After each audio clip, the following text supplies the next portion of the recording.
the next thing is looking at the graphs of these polynomials. We have a lot of different things that happen. Mostly we want to look at the leading coefficient and the degree of these things. Now remember, the degree goes back to whatever that first term was with the highest variable. And so if the highest degree, if it's a degree of 0, then we're just going to get a horizontal line, a constant function. If we have a linear function, then the highest would be like x plus something. So that's your highest thing. For this one, we've got something x squared, okay, a degree of 2. And we've looked at quadratic functions before, we get something like that. And degree of 3 then, x cubed, x to the 4th, x to the 5th. And we want to look at this. Now, it doesn't always guarantee this, but if I have a linear function, the most times that this can cross the axis is once. With quadratic function, the most roots I can have were 2. Now remember, we did this before where it could be that it's up here and it never touched the line. So we might have no zeros. Or it might come down and touch exactly 1. So I might only have 1 root there. But the most that we can have is 2 because it goes down and then it goes up again. But with the degree of 3, I could have 3. With a degree of 4, I could have up to 4. I can't have more than that. Degree of 5, I could have 5. I could have less, but I cannot have more than that. These are just the maximum number of real zeros. Now, if we look at the in behavior is like what these things are doing when we go to the end. Now, these are just going to keep going the same direction, but notice this one keeps going down, and this end keeps going up. And so my in behavior, this is going to go down to negative infinity. This one's going to go up to positive infinity. On this side, either side is going to keep going up to positive infinity. On this side, this one's going to go down to negative infinity, this side going up to positive infinity. Both of these are going to positive direction, and they're going to keep going up forever, so infinity. This one's going to keep going down forever, and this side is going to keep going up. And so as we look at these, if we consider what these things are doing, then we can say, like, this is how we're going to write it. We say, what is the function, what direction is doing it as x is going to a negative infinity? And we might say that f of x is going to a positive infinity, or we might say it's going to negative infinity, depending on the graph, which direction it's going, just like I've written here. And so if you have a graph of that, you can figure out what it's doing. There's also other ways to check that.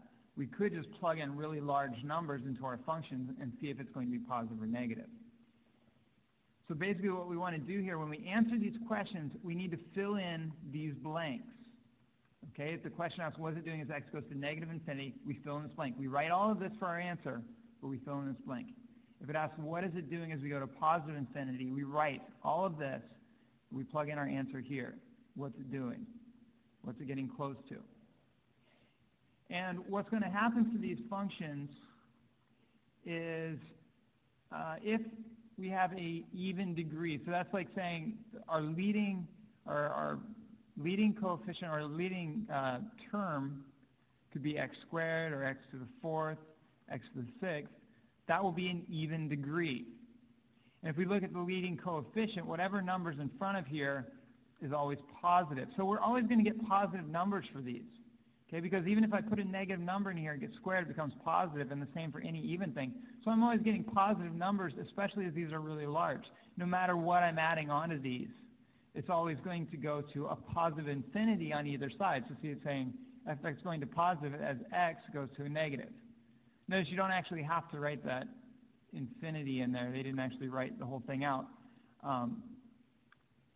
But that's kind of how we would write that this is going as f of x is getting positive as x is getting really big. For an odd degree, though, these would be like x to the 1, x to the 3rd, x to the 5th, and so on. No matter what else is added onto there, we only look at the leading coefficient. And if our leading coefficient is positive on these, well, when we have positive numbers, it'll be positive times positive. It's going to go to a positive side. If we have negative x's, then it's going to be a positive times a negative, positive times a negative. And we're going to go down to a negative infinity. And so we're going in different directions for the odd degrees. Odd degrees are always going to give us a different direction on both sides, whereas the even ones are always going to go to the same thing. Both these are going to be positive. If we flip these around, going back to the even degree, but I have a negative leading coefficient, like negative x squared, negative x to the fourth, then all of these will be positive times the negative. These are always going to be going down on either side. So we say that f of x is going negative as x is negative. And the same thing on both sides. We're always going to have that. As long as that leading coefficient, okay, we got a negative in front of the largest term. And then the same thing for odds. Okay, remember we had opposite sides here, but now we're going a negative times a negative number, if we have x to the 1, negative times a negative is x to the cube. So this side's going to become positive all the time. And if they're positive, we're always going to have negative times a positive. These are always going to be negative on this side. So these are always going to go down. So what we have to look for on these, we want to look for what they're doing. We're just going to look at the exponents of the leading term. And that's going to tell us how these are going to behave when those numbers, those x's, become really large.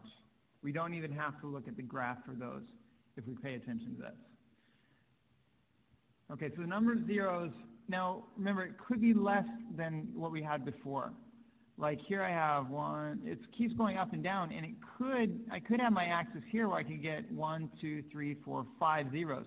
But since everything's shifted up, I only actually have 3 zeros here for a degree of 5. Okay, whatever numbers I'm adding on to there, what's important is that 5. So my zeros would be, there's only 3 of those. Okay, now we want to first of all describe the end behavior on these. So as we look at f of x approaches, this is going down here, so it's approaching a negative as x is negative. Okay, so x is going in the negative direction. All of my y values are going to be negative. On the other side of this, as x is going in a positive direction, we want to know what f of x is doing. And this side is also going down, so f of x is going to negative infinity as x is going to a positive infinity. We're looking at very large values of x here. For this one over on this side,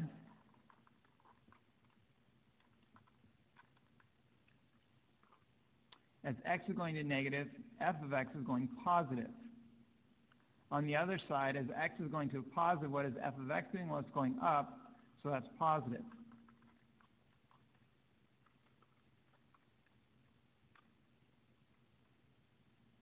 Okay, so again, I'm just filling in the blanks here of what it's doing on either side.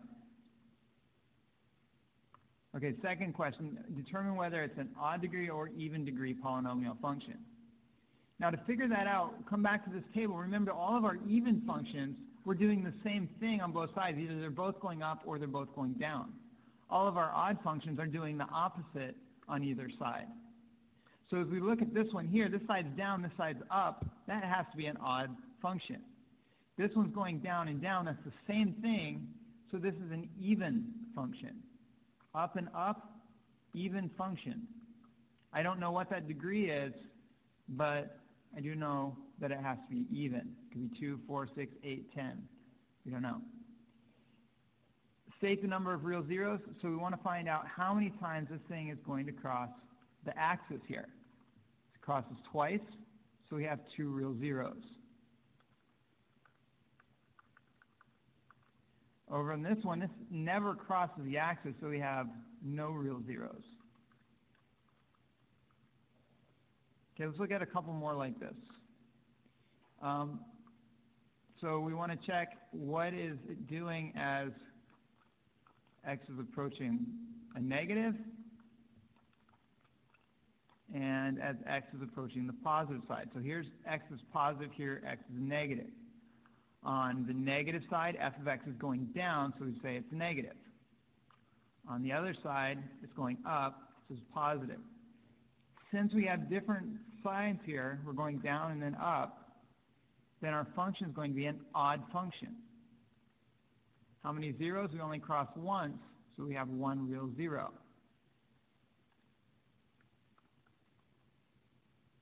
On this one, again, those two sides are different. This is going to be an odd function.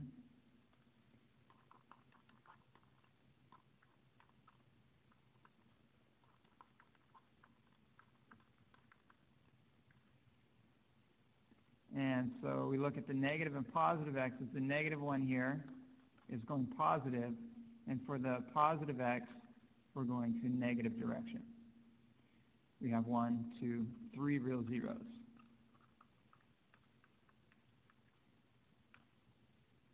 Okay, this is your homework. If you have any questions, please post them on Edmodo, and I'll try to get back to you as soon as I can.